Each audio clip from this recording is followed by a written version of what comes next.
দক্ষিণ কলকাতার পুজোগুলোর মধ্যে অন্যতম অবসরের পুজো।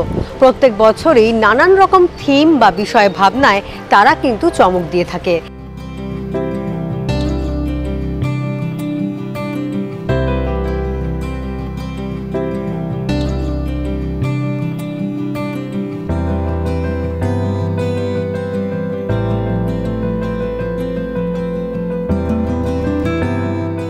অবসরের বিষয় ভাবনায় এই বছর উঠে আসছে মহল্লা।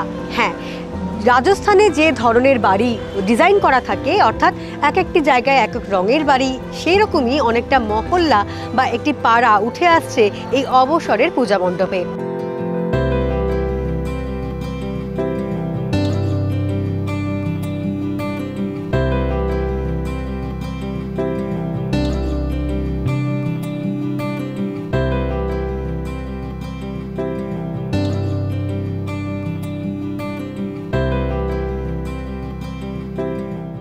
গোটা পূজা মণ্ডপটি তৈরি করা হচ্ছে পরিবেশের কথা মাথায় রেখে, যাতে পরিবেশ দূষণ না ছড়ায় সেই বার্তাও কিন্তু একই সঙ্গে দিতে চাইছে অবসরের পুজো উদ্যোক্তারা। তার জন্যই গোটা মণ্ডপটি কাঠের তৈরি করা হয়েছে। প্রতিমাতেও থাকছে বিশেষত্ব, যেখানে রাজস্থানী আদলেই তৈরি করা হয়েছে প্রতিমার রূপ বা প্রতিমার অবয়ব। এছাড়াও পটচিত্রের নানান রকম নিদর্শন, সেটাও কিন্তু একই সঙ্গে রাখা হয়েছে গোটা পূজা মণ্ডপ জুড়ে।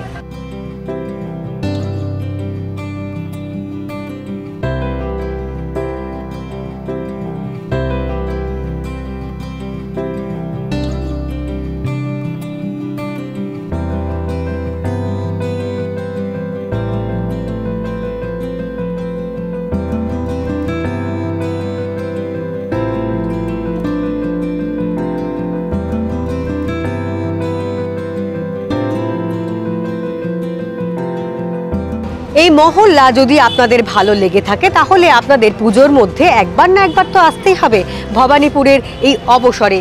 আর সেখানে আসলে আপনারা দেখতে পাবেন মহল্লা কিভাবে আপনাদের মাতিয়ে তুলছে।